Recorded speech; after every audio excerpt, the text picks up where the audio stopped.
Mike DiDonato. Oh, I got it right. They're here with the Hoyt Running Chairs, which is a subdivision of Southbridge Tool and Manufacturing.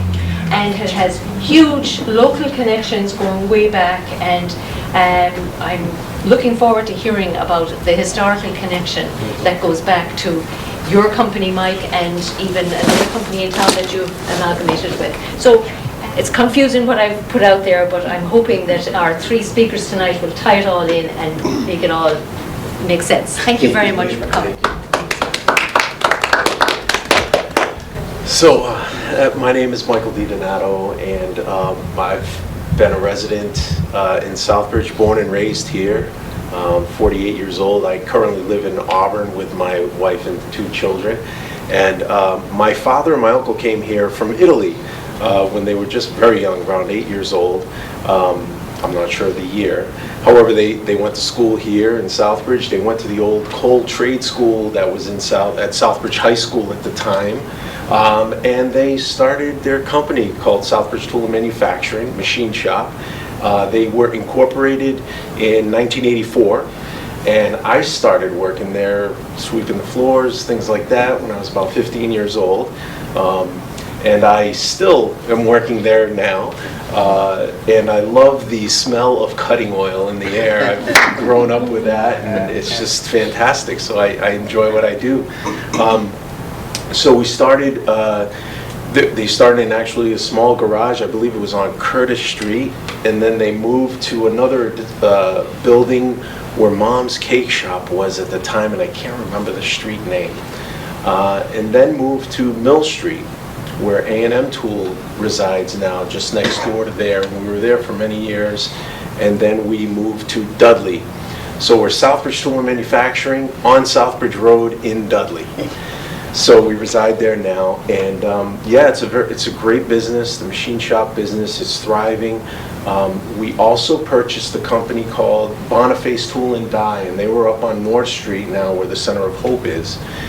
So we acquired them, and it was a great fit for us because it's just another machine shop, a very precision machine shop, and we moved them up into Dudley as well. So we're all under the same roof together there. Makes things much easier for us to be there.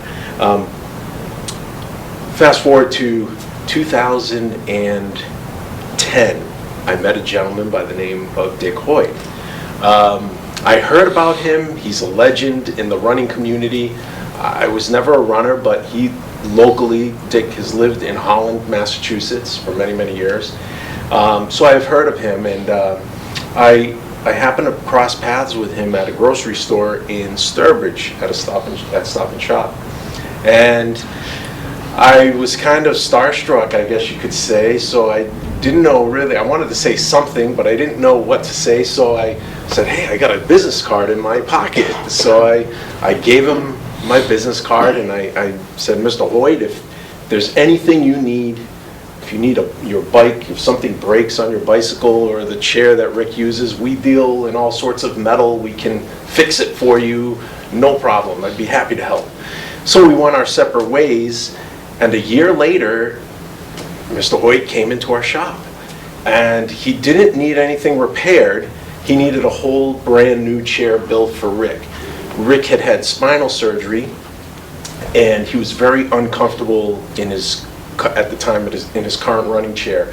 They were getting ready for the Boston Marathon, but they were desperate for a chair. We only had about 8 weeks to pull this off.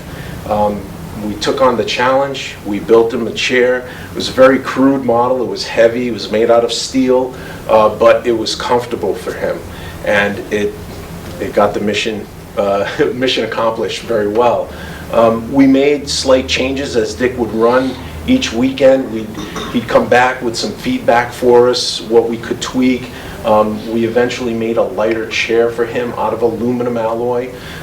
He really liked that and appreciated it. And it was good. It was fine. We did it as a favor for him, and everybody was happy, and it was excellent. And one day I happened to run into a woman at Southbridge Bicycles, and I happened to overhear her. She was talking about her son was in this terrible car accident and just awful. So I was eavesdropping, and I interrupted, and I said, you know, I think we could help him out. And she said, really? And I said, yeah, you know, we built a running chair for Dick and Rick Hoyt. And she kind of lit up, and I said, well, you know, maybe if your son's interested, we could do the same thing for him. And I could push him in 1 or 2 races, and it'll be great. And I wasn't a runner, and I realized what I had said, and it was, so it was a little unnerving for me, but she was very excited, and we ended up building a chair for Kyle. And Kyle and I now have been doing races ever since for many years now, and we absolutely love it. The great thing about me pushing Kyle, though, was I was beginning to understand, you know, how it felt to push a chair, his feedback in the chair, what he liked, what he didn't like, what I liked, what I didn't like. So it was very good. It provided me with actual use of our product. One day, Dick had mentioned to me, he said, you know, these chairs could be used by many, many people throughout the world. There's a need for this. And I really wasn't familiar with the physically challenged world. So we put it out there on social media, and at the time, and people went, it just exploded. It was fantastic, you know. So we came up with the Hoyt Running Chair. That was our partnership with Dick and Rick Hoyt. They put they allowed us to put their name on it and their image on there on the footplate, as you see, and on the wheel covers. And we started selling chairs. The chair at the time was, it was a great design. It was very comfortable. The only issue that we had with it was it didn't come apart. The wheels came off, but the chair was long. It was one piece, so shipping it across the U.S. or even overseas was a challenge and costly. So one day I happened to be again at Southbridge Bicycles. And the chair happened to be there. I think somebody, I'm trying to recall why the chair was there. I remember now. There was somebody wanted to take a look at it in Southbridge. So I told them I'd meet them at the bike shop. So I was there, and Nick happened to be at the bike shop, and he says, boy, that's a real nice piece of equipment. I said, oh, thank you, you know. And I've known Nick for years, from buying bicycles since I was a kid, from his shop, you know. And he said, you know, I got some ideas. Do you mind if we, you know, kick some ideas around? He says, I'd love to have a partner. I said, absolutely, you know. So I remember this. He came in with these small little pieces, miniature pieces of what you see here. It was pretty, I was like, wait a minute, how's this going to work? And he had these ideas, and he says, well, we need to make a bigger one, you know, of course. So I said, hey, we got lots of scrap steel. We made the first one out of steel, and we tested it, and it worked fantastic. But the beauty of it was it maintained its comfort, but now it came apart. So now we're able to ship this thing throughout the world very easily. Throw it over your shoulder in a travel bag if you want to travel to a race with it. And there's other features on it too. I don't know if Nick wants to explain or I can.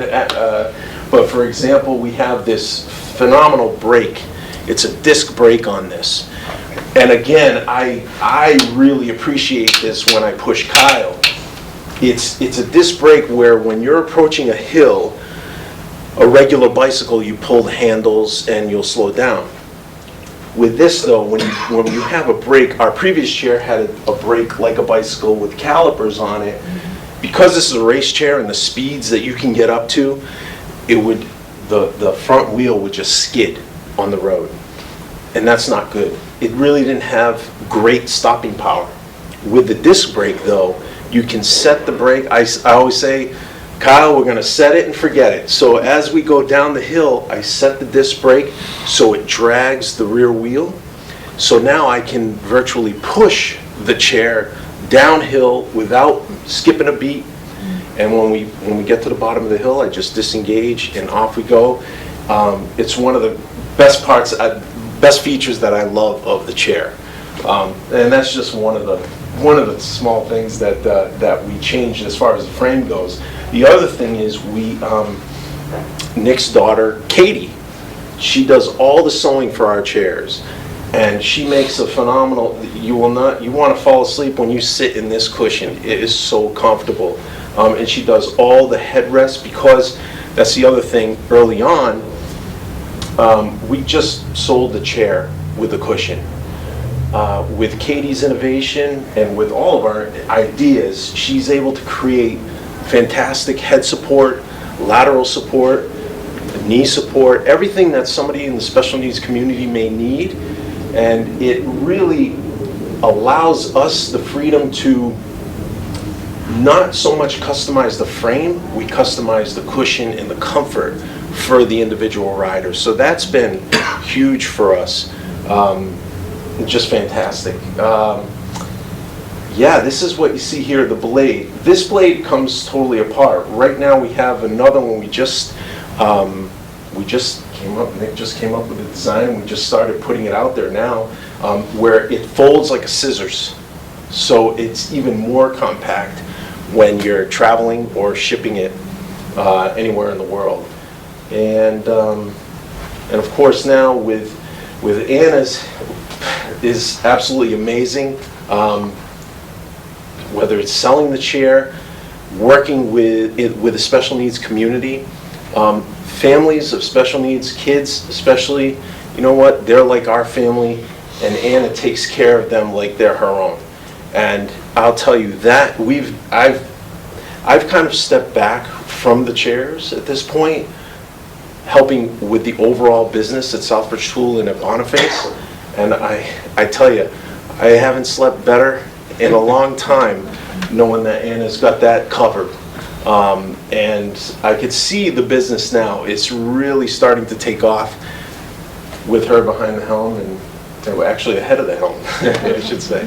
And it's just fantastic. So we have a great team, and now my son is on board as well. I have an older son, Michael, as well. He's in the machine shop course now, and he's pretty much, other than all the welding that you see here, he's doing all the drilling, the machining, and he's loving it. So it's truly taking a life within my family, and I'm very proud to say that. I love that.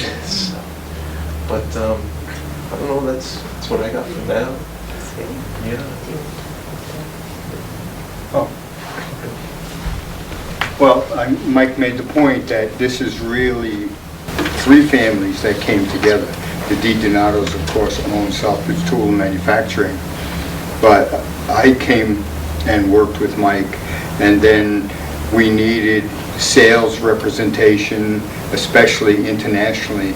So that's where Anna took over that section, and she's done extremely well, traveled to Europe several times, has very loyal customers in Abu Dhabi, Sweden, some in Ireland, France especially. So that's taken off. And our chair works there because you can fold it up, ship it in a regular bike box, and it's very portable that way.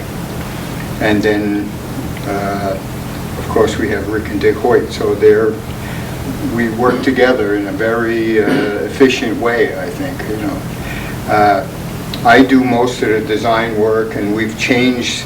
This is the basic layout of what we do, and a lot of it does come from the bike industry, because I was involved with bicycles for many years.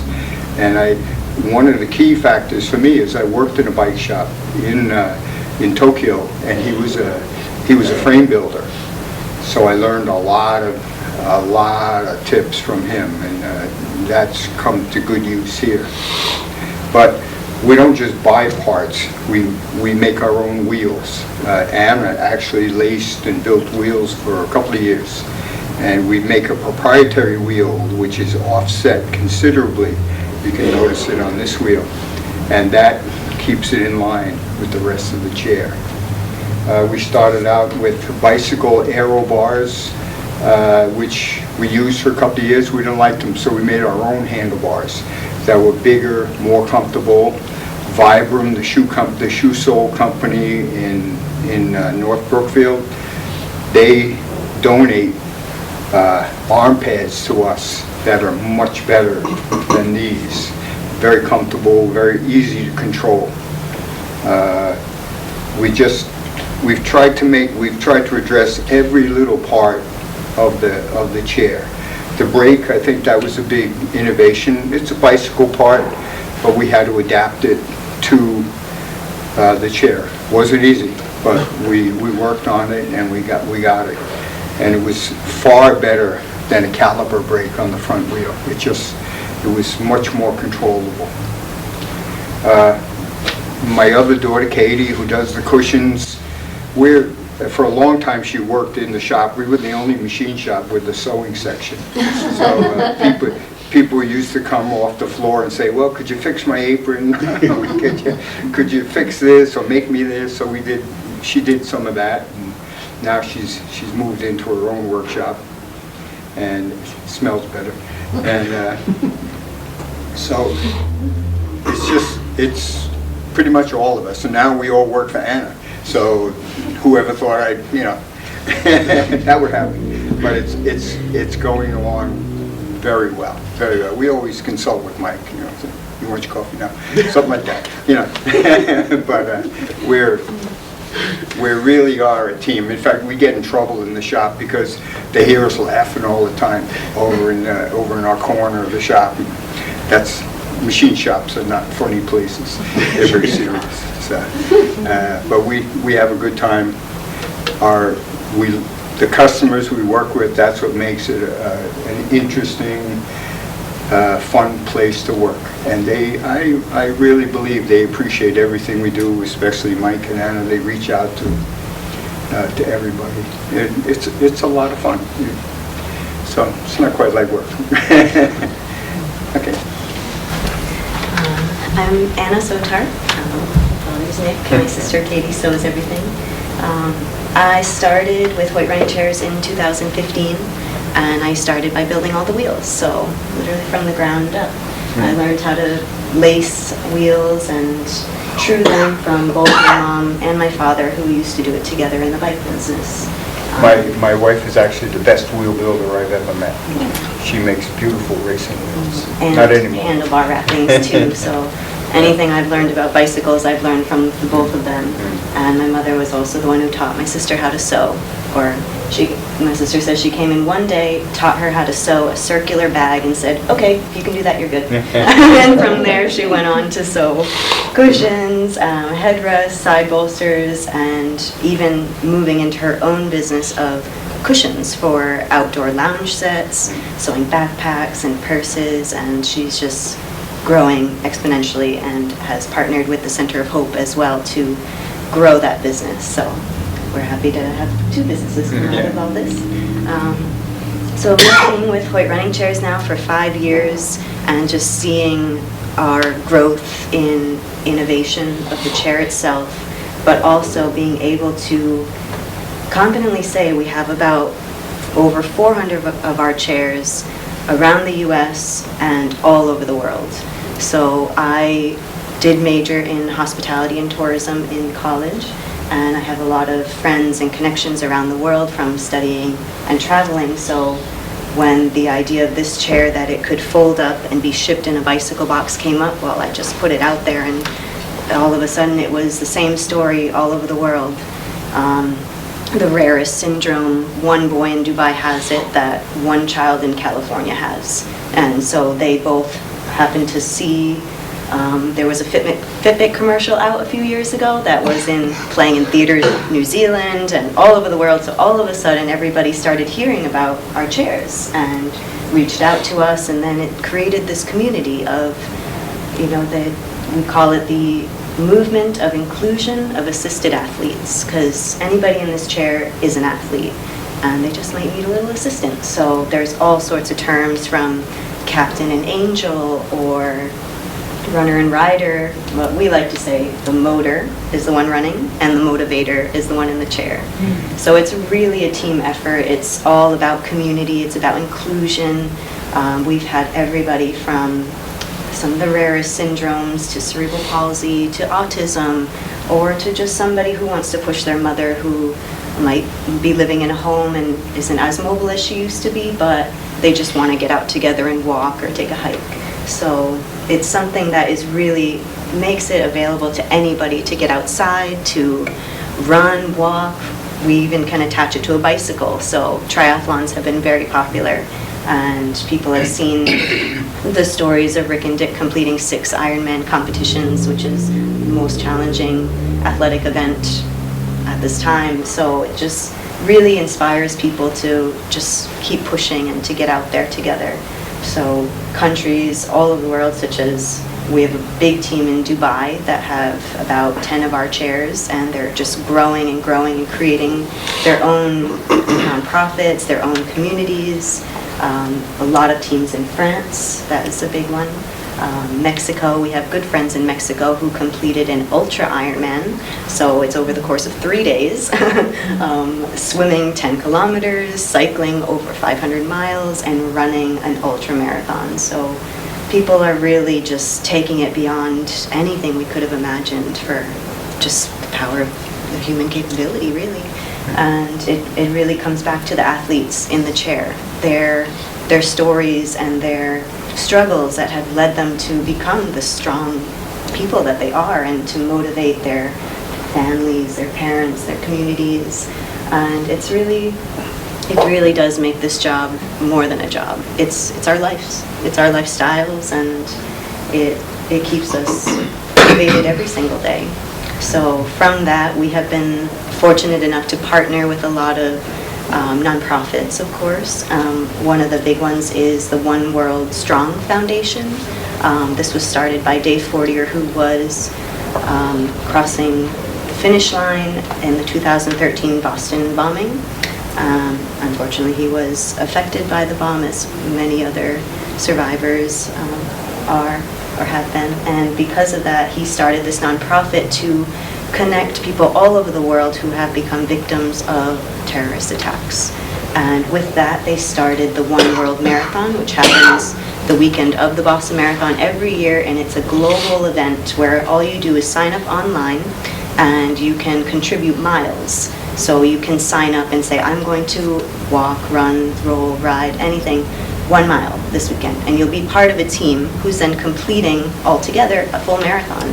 So with that, he kicked off the event in Jordan and brought over one of our chairs to push his friend Rola. And they ran the Jordan Marathon in Amman. And from there, it just kicked off the global movement, and we've been lucky enough to have the local schools here participate, getting all the kids out, and I think Tantasca completed about 60 marathons total with all their kids and students participating, so that was very exciting, and that it's events like these that really can bring us back to our local community. And we partner with the Center of Hope for a lot of things. They have one of our chairs. Their print shop makes all the wheel covers and decals on the chair. And we've done events with them of creating a fitness class to get their clients out to just get in shape to run their first 5K. And maybe they'll push somebody or push their own friend in a chair. So this chair has really been something that's brought so many communities together all over, and we really are proud to be all from Southbridge, part of Southbridge, and just there's ways to put this out there for everybody. So thank you, Margaret, for having us tonight. It's been a pleasure. I've been coming to this library my entire life, so it's an honor to stand up here today. And Mike, thank you for all that Southbridge Tool is doing. And I just have a couple of questions. How much does the chair weigh? This is an older model, but it weighs about 40 pounds. You can tell me the best number. Well, the newer chairs are about 36 pounds. About 36 pounds. And does that back articulate how much of a degree of movement? It does not. It's stationary? It stays, yeah. Okay. That's true. But I'm sure what you were saying though earlier was that through the cushion, modifications could be made about that. So Right. if there was a situation. And so on. Oh, okay. Yeah. Okay. So there's a lot of customization if you choose it. Yeah. I was going to say, one of the indicators that this is a popular chair,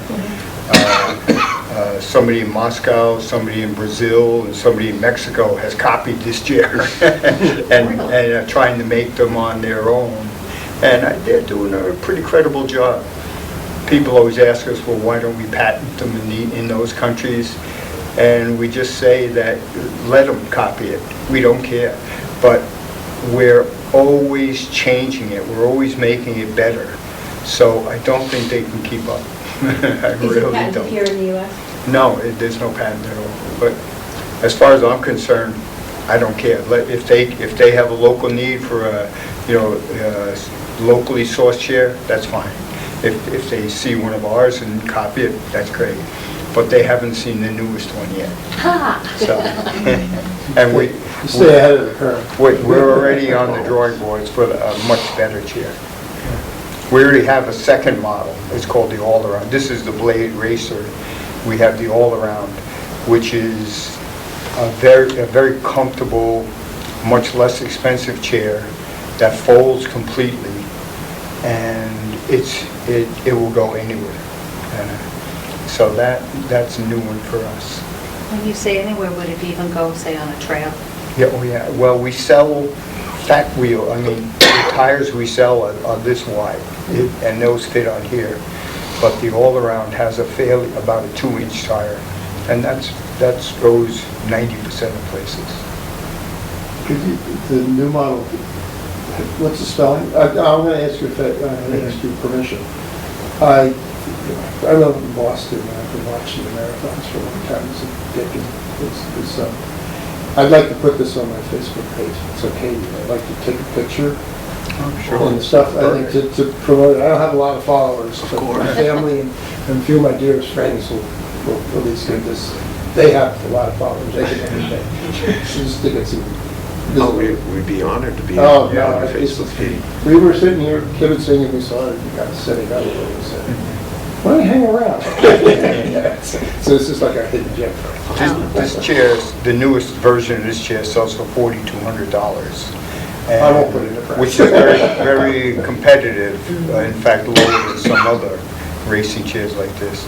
The all-around sells for $2,900. And That's not prohibitive. No. No, no, absolutely we not. don't think so. You look Yeah, at no. racing bikes, they get Yeah. It's all handcrafted and all essentially made in Dudley. Do you find that some people who want to buy one, communities come together and do That's fundraising? or- excellent. Definitely, we often find maybe a running group. The father might be running and, we'll just casually mention, I'd love to run with my son, and all of a sudden the whole team has contacted me and said, well, we want to get this chair for them, and their favorite color is blue, so it just happens like that in so many different ways. So whether it's people going to their job, and their job is bringing everybody together to contribute to one, running groups, just friends, families, so it's really amazing how people come together for them. How many are around here? I mean, in addition to, I would say this is the hub, right? This is where most of these chairs are. Or within a So Team 50-mile Hoyt radius. has a lot of chapters, and one of their chapters is Team Hoyt New England. So they probably have about 20 of our chairs on that team. yeah, I remember one year they came here for one of the running events we had. I can't remember which one it was, but Sandra Hope puts on maybe that's. an event every year, and there's a lot of chairs show up for that. So if you're running, this is just, I'm curious, what category do you run in? That's a good question. So it depends on the race and the race directors. A lot of times, Kyle and I will register just as either he'll register or I'll register, depending on, it doesn't really matter. We get one bib number, and we're considered like one. We're one runner together. But as and I'm sure Anna can attest to this, it seems to be there's more and more duo teams. So now we're finding categories for duo teams. So, and it's nice when we've done a couple races where there was a duo category and we actually were able to place. It's not a whole lot of folks can place in a regular race while you're pushing a chair, we know a couple though, like Ted Painter and Nick Draper, they push one of our chairs, and he did the Boston Marathon last year in under 3 hours. amazing There's a people. picture of them with the elite women just Yeah, passing and yeah, Nick is looking yeah. at them It's- like, oh. So, you know, but for most of us, at least for Kyle and I, it's nice when you can place Yeah. in your category, Yeah. you know. The And best does that include other dual runners, like when people run with the blind runner and things like that, or is it mostly? No, It's a separate, the it's a best separate- example is the Boston Marathon. So they have their para-athletes, they have their wheelchair division, but now it's called the duo teams. So they're their own division. And when I started in 2015, there were only 6 duos allowed in the Boston Marathon. So you either had to get it through the lottery or through the charity option. And as of this year, they allow 12. 12, yeah. 12 So duos. So double. in only 5 years, they've doubled the number, and other major world marathons are following in suit, like the Chicago Marathon. But then also people will find that other world marathons, they are not ready to welcome assisted athletes, and whether it's their rule that you can't be assisted or just for safety precautions, but it's something that is definitely growing around the world as more and more people We ask. definitely have a logistics issue to deal with, because they have to make sure that it's safe for the runners. Yeah. Sure. And definitely having them start in the beginning is the best way for any race, because it's much easier for any runner to run past somebody than for them to try to make their way around. It's growing. Did you race in Disney World? Yeah, we did they allowed us to, and Disney's been opening up more and more. We did the Disney Half Marathon, one of their half marathons 3 years ago, and where you run through the park. And we were in with our chair, and it was all lit up, and it was Kyle had a fantastic time. Oh, I'm And, sure. yeah, there were thousands and thousands of folks, and yeah, my head was on a swivel. Like there was so many people, you know, but we had a blast, you know, and so there's more and more understanding of this community. Absolutely. Yeah. Such a fantastic story to hear about all these families coming together Right. as individuals and then as a group and making community, and just using the skill sets from various backgrounds, you know, various careers, and being able to pull it all together into making something that is so practical, and also so I think it's great design. It just looks so interesting, and I'm sure Model 2 or whatever you're calling it is going to even be surpass this. And it's just amazing that it's a Southbridge story. Yeah. And I really appreciate you coming this evening to share with us how the route or how the whole path has started and where it's going to. And I'm sure you've got a lot of exciting things ahead.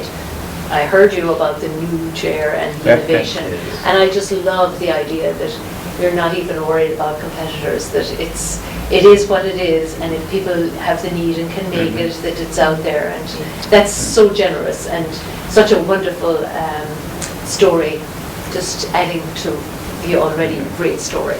Can I just add one thing that I just remembered, Nick, we were talking about earlier? The design of this chair is meant to look like a racer, because those who are in their day-to-day, I know from experience with Kyle, he can't wait to get out of his everyday chair and get into his race chair. It's like, you know, getting out of a pickup truck and getting into your Ferrari. You know, it's just, that's what the Blade is. And we're real proud of that. You know, aesthetics is important as well Absolutely. as performance. And I think of, you know, one of Dick's original chairs when I first saw it, and that thing had to weigh 80 pounds. How are the Hoyts involved with the promotion and that type of thing? Well, he was just inducted. Yeah, and last week, Dick and Rick were inducted into the USA Triathlon Hall of Fame. And Dick and Rick, they give presentations all over at schools and different centers. So, you know, just them being who they are and being out there every year, the Boston Marathon comes around, they're one of the biggest stories. And just the commercials that they do, it's just getting what they did and what they're doing out into the world to know that's possible, because so many of the stories we hear from around the world was, oh, I saw on YouTube this video of a father and a son, and I just looked up, like, how can I run with my child? And they come up. So just everything that they've done, everything that they're doing is how they're involved, and we meet with them regularly. We just such good friends. They organize races. They had been organizing the Holland 5K, and with all their nonprofits around the country, or their chapters, their Team Hoyt chapters around the country. It's just a way to get it out into the communities there and to see that this is possible for anybody. Thank you very much. This was wonderful. Great. Thank you. I love this. So you want to stand? We can stand behind him for sure. Oh, no, yeah, Oh, that's a good It'd be good to get the chair in. Yeah.